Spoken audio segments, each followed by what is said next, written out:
Bapak Asep Denny, nomor HP atau WA 0857 988 7345.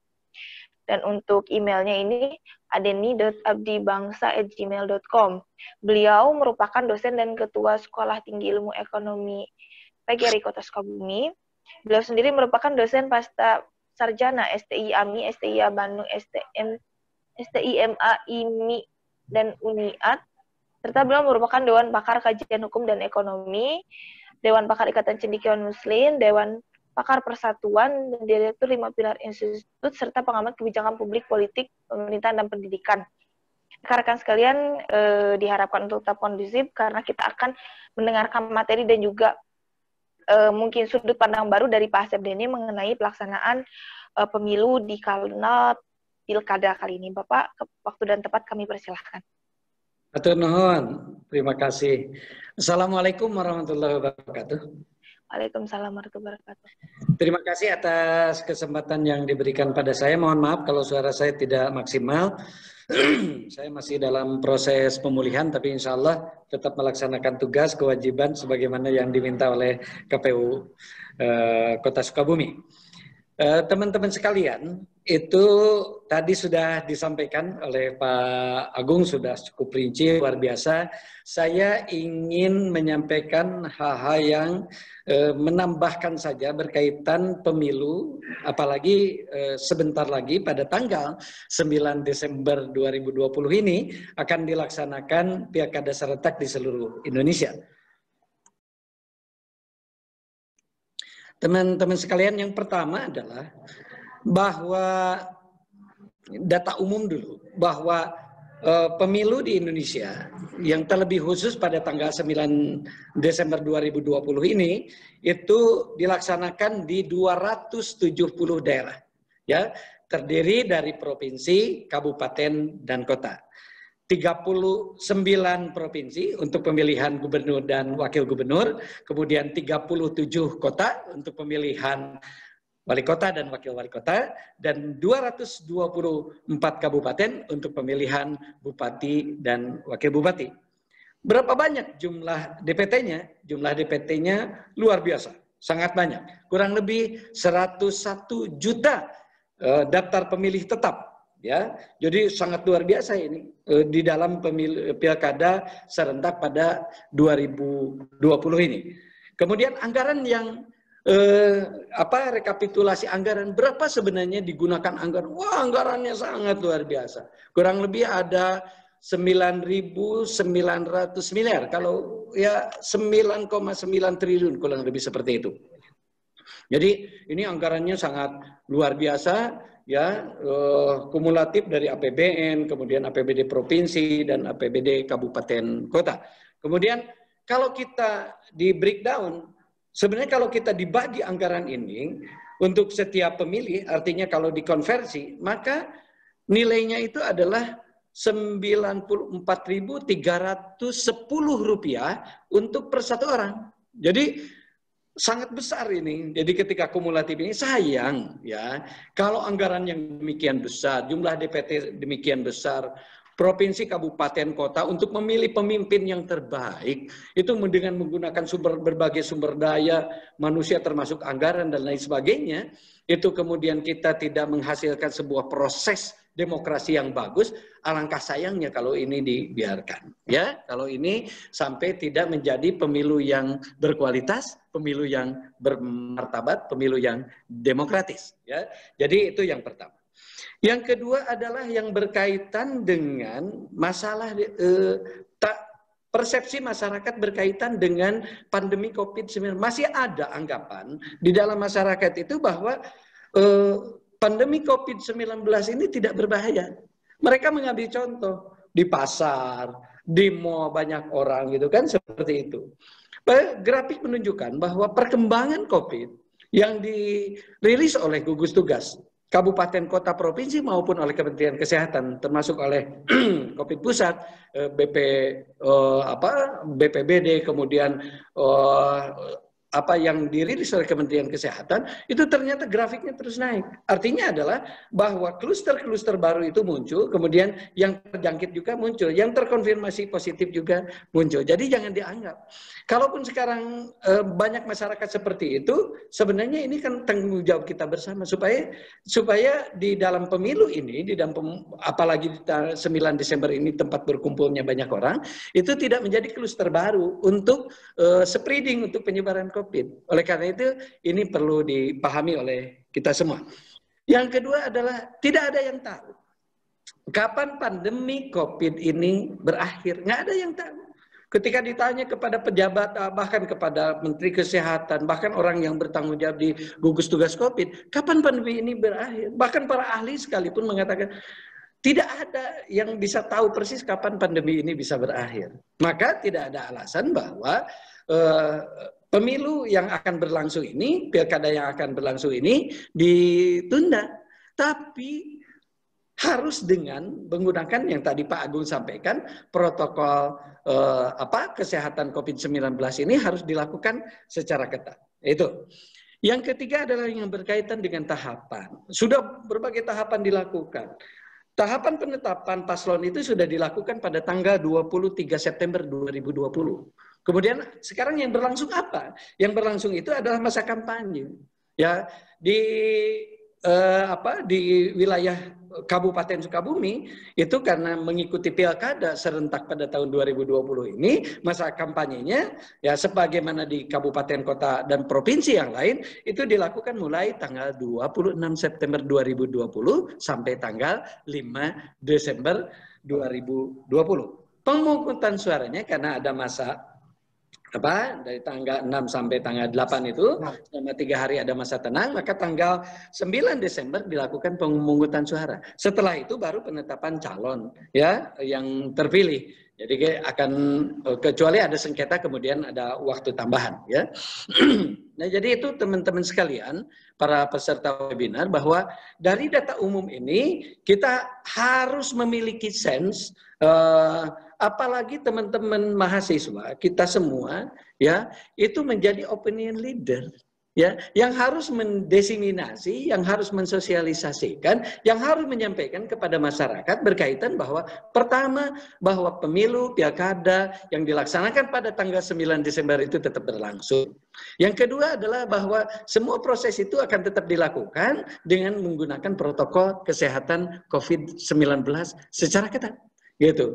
Yang ketiga, tidak mungkin bahwa ini terselenggara tanpa partisipasi, tanpa dukungan, bukan saja dari para penyelenggara pemilu, tapi dari kita semua, dari para pemilih. Oleh karena itu, saya ingin menyampaikan hal sebagai berikut. Silakan.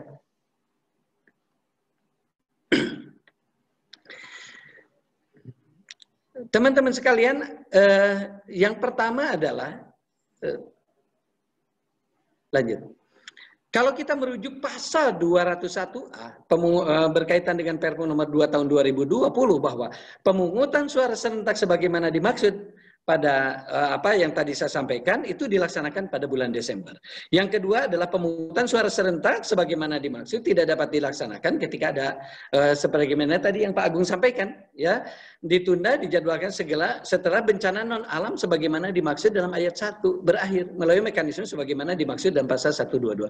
Tapi kita tidak tahu kapan bencana alam non alam ini itu akan berakhir. Oleh karena itu harus 4 keputusan PKPU sudah dikeluarkan ya.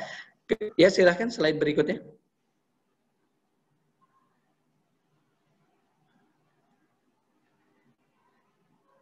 Ya. Di pasal 122 itu pemilihan serentak lanjutan sebagai dimaksud di dalam pasal tersebut dilaksanakan setelah penetapan penundaan. Yang kedua penetapan penundaan tahapan pelaksanaan pemilihan serentak.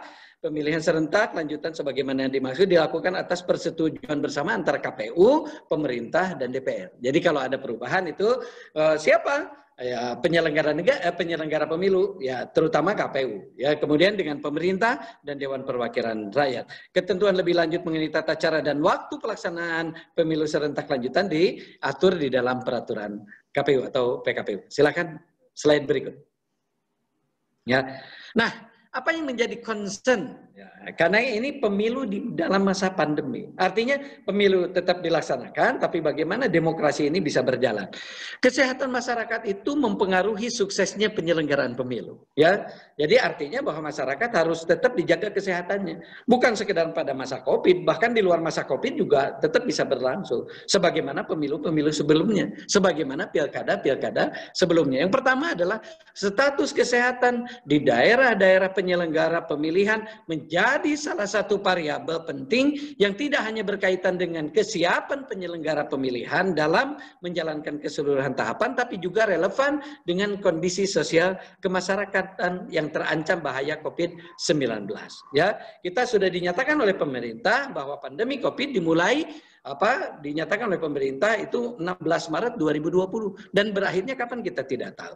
Kondisi kesehatan masyarakat secara fisik maupun psikis, karena begini, secara fisik ada yang terkonfirmasi, tapi secara fisik mereka harus didorong untuk menjadi sehat. Secara psikis ada orang yang tidak terkena, tapi mereka paranoid, mereka menjadi parno, mereka menjadi takut untuk datang karena takut tersebar virus ya coronavirus COVID-19 ini ya.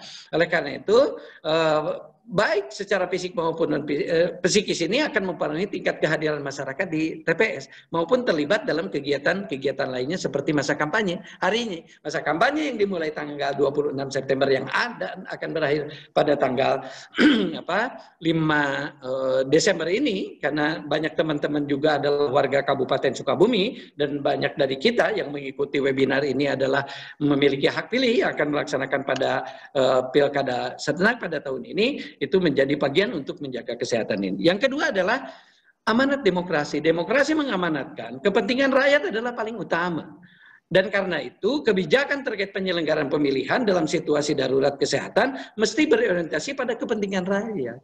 Kepentingan rakyat keseluruhan, termasuk para penyelenggara di dalamnya. Pelindungan hak rakyat, pemilihan serentak sebagai mekanisme pelaksanaan kedaulatan rakyat di daerah mesti menjamin setiap warga negara yang telah memiliki hak memilih dan dipilih dapat menggunakan hak pilihnya tersebut secara konstitusional dan tanpa dibebani kekhawatiran akan ancaman kesehatan. Jadi jangan sampai takut bahwa memilih atau datang ke TPS, karena kita, walaupun saya pernah mengusulkan di dalam webinar sebelumnya bahkan di tempat-tempat lain di dalam workshop pemilu ya pendidikan politik bahwa kita harus mulai menggunakan e-voting karena landasan hukumnya ada, maka Indonesia masih tetap menganut kita harus datang ke TPS. Silakan berikutnya.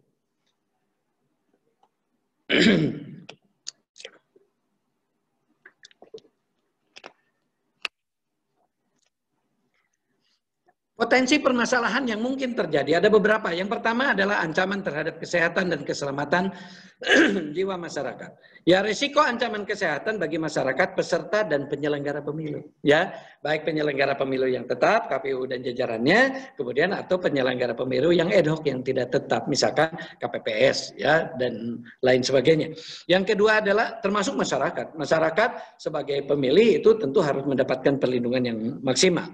Yang kedua adalah degradasi kualitas penyelenggara tahapan. Situasi pandemi COVID-19 yang tak menentu ini berpotensi menimbulkan malpraktek dalam penyelenggaraan. Yang satu adalah verifikasi faktual syarat dukungan calon perorangan yang sudah dilakukan. Dua adalah pemutakhiran data pemilih. Coklit itu sudah selesai dilakukan. Yang ketiga ada masa kampanye yang sekarang sedang berjalan. Ada pengumpulan orang di satu tempat yang tidak menggunakan atau tidak sesuai dengan protokol kesehatan. Nah ini yang harus kita awasi bersama, kita amati, kita kawal bersama supaya tidak terjadi bahwa masa kampanye hari ini dari tanggal 26 September sampai 5 Desember itu menjadi kluster baru untuk penyebaran COVID. Yang keempat adalah pemungutan suara. Silakan. Yang ketiga adalah kendala anggaran pembiayaan. Ya, pertama adalah relokasi anggaran untuk penanganan COVID-19. Ya, jadi ketika misalkan bahwa anggaran di pemerintah itu sudah dialokasikan untuk penyelenggaraan pemilu, tapi ada beberapa yang direlokasi, direkomposing oleh pemerintah untuk penanganan COVID-19. Tapi alhamdulillah pemerintah punya komitmen ya untuk hal seperti ini bahwa pemilu tetap harus berjalan sehingga dimaksimalkan anggaran itu untuk penyelenggaraan. Tadi sebagaimana saya katakan bahwa anggaran pemilu kita, pilkada kita pada tahun ini sangat luar biasa, 9,9 triliun ya. Kemudian yang kedua ada ketersediaan anggaran pasca COVID ya, karena pasca COVID kan bukan sekedar COVID saja, jadi pasca COVID juga harus dipersiapkan oleh pemerintah. Misalkan saja terjadi ada yang terkonfirmasi positif dan sebagainya. Tentu baik bagi penyelenggara ya, karena kenapa penyelenggara sangat riskan, dia bertemu dengan banyak orang gitu, yang datang ke TPS di tingkat KPPS itu harus benar-benar safety, benar-benar aman. Yang ketiga adalah kemampuan keuangan daerah bervariasi antara misalkan ke daerah Kabupaten Sukabumi dengan kabupaten kota lainnya itu berbeda ya, berbeda kemampuan anggarannya. Yang keempat ada penyalahgunaan program, kebijakan dan anggaran penanganan COVID. Yang kelima adalah kendala dalam penegakan hukum pemilu. Nah itu.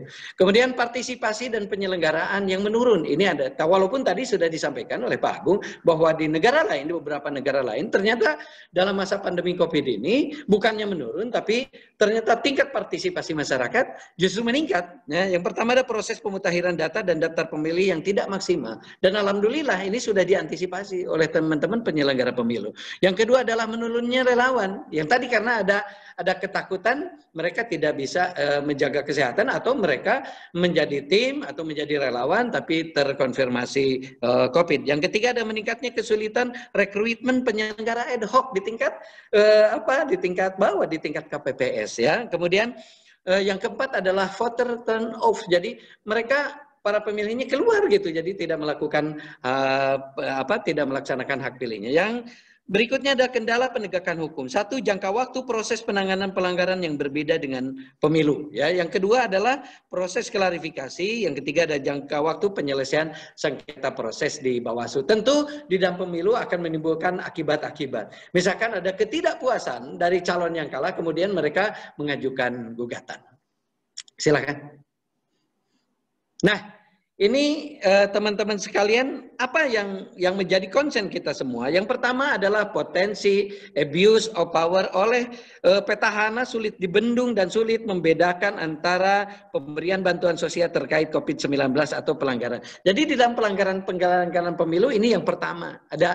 Jadi petahana ikut lagi di dalam pemilu. Kemudian karena kekuasaannya dari sebelum masa kampanye saja mereka menggunakan anggaran, mereka menggunakan fasilitas, mereka menggunakan otoritas untuk mendorong membranding namanya, personal brandingnya naik, baik dirinya maupun dengan pasangan calon. Kemudian bagaimana menggunakan semua fasilitas itu untuk termasuk bantuan COVID ya, termasuk bantuan COVID untuk meningkatkan popularitas dan elektabilitasnya. Yang kedua adalah merebaknya money politik ya, money politik. Nah ini yang juga dikhawatirkan ya, kan itu sudah diatur. Pak Agung nanti juga bisa menambahkan atau Bu Ratna bisa menambahkan berkaitan hal tersebut. Tapi intinya bagaimana supaya kita mengedukasi bahwa money politik ini tidak sehat untuk demokrasi. Yang ketiga ada data pemilih tidak akurat. Insya Allah untuk hal seperti ini saya melihat bahwa para penyelenggara pemilu sudah melakukan secara maksimal untuk bagaimana pemilih ini supaya akurat. Karena bukan sekedar penyelenggara pemilu, tapi bagaimana konfirmasi yang dilakukan oleh partai politik, termasuk oleh masyarakat berkaitan dengan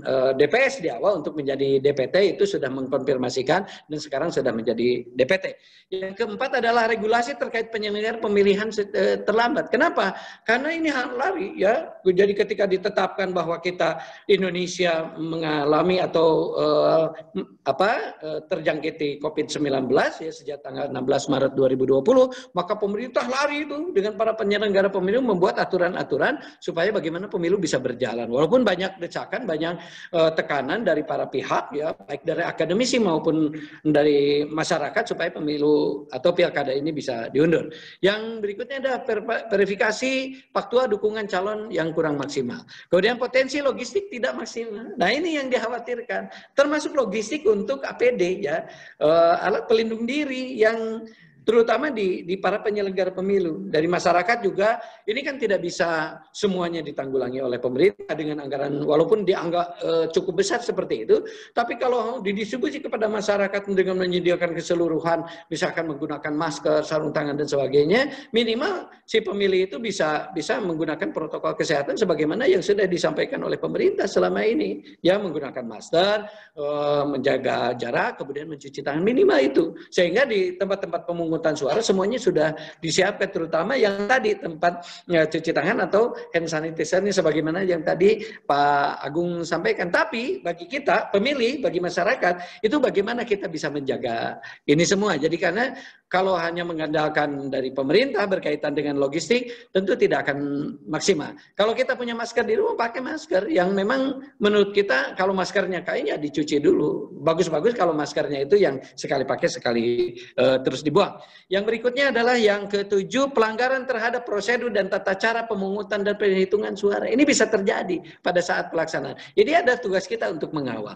Yang berikutnya adalah potensi partisipasi pemilih menurun. Sangat mungkin bisa terjadi ya, kalaupun di negara lain itu kemudian meningkat karena mereka sudah melakukan standar yang luar biasa dan diinformasikan jauh hari bahwa pemerintah, bahwa satuan tugas penanganan COVID-nya itu mereka sudah mempersiapkan secara maksimal bahwa masyarakat itu dijamin kesehatannya. Pertanyaannya adalah di kita dijamin nggak kesehatannya? Bukan sekedar APD-nya saja, tapi after itu dijamin nggak? Nah, ini harus ada pernyataan yang dari pejabat pemerintah yang harus menjamin bahwa masyarakat dijamin kesehatan, walaupun bisa tidak mungkin juga seluruhnya bisa dijamin, tapi setidaknya itu bisa memberikan kenyamanan, bisa memberikan dorongan kepada masyarakat untuk melaksanakan hak pilihnya. Yang terakhir ada yang ke-9, tidak terjaminnya rasa aman seluruh pihak yang terkait penyelenggaraan pemilu, terutama penyelenggara pemilu, baik penyelenggara pemilu tetap maupun ad hoc. Silakan. Berikutnya.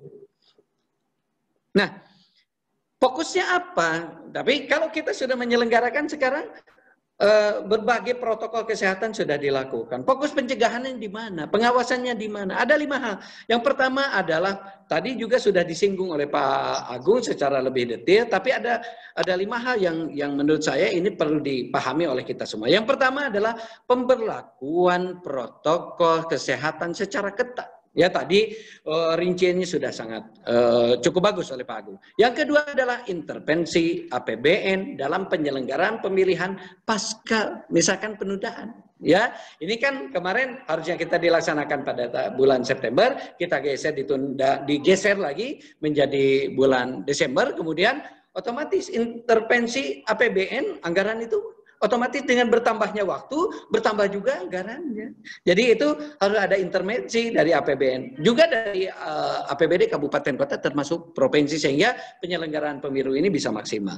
Yang berikutnya ada mencegah terjadinya potensi elektoral malpraktis. Jadi pelanggaran ini ada 2. Ada yang disebut electoral fraud, ya, itu yang disengaja kecurangan ya di dalam pemilu yang disengaja. Kalau elektoral malpraktis itu yang tidak disengaja, baik oleh pelaku, oleh prosesnya, ya, kejadiannya dan lain sebagainya. Jadi itu bisa terjadi, kita mencegah supaya tidak terjadi itu ya. Jadi ini kuncinya hanya 1 ya sebenarnya.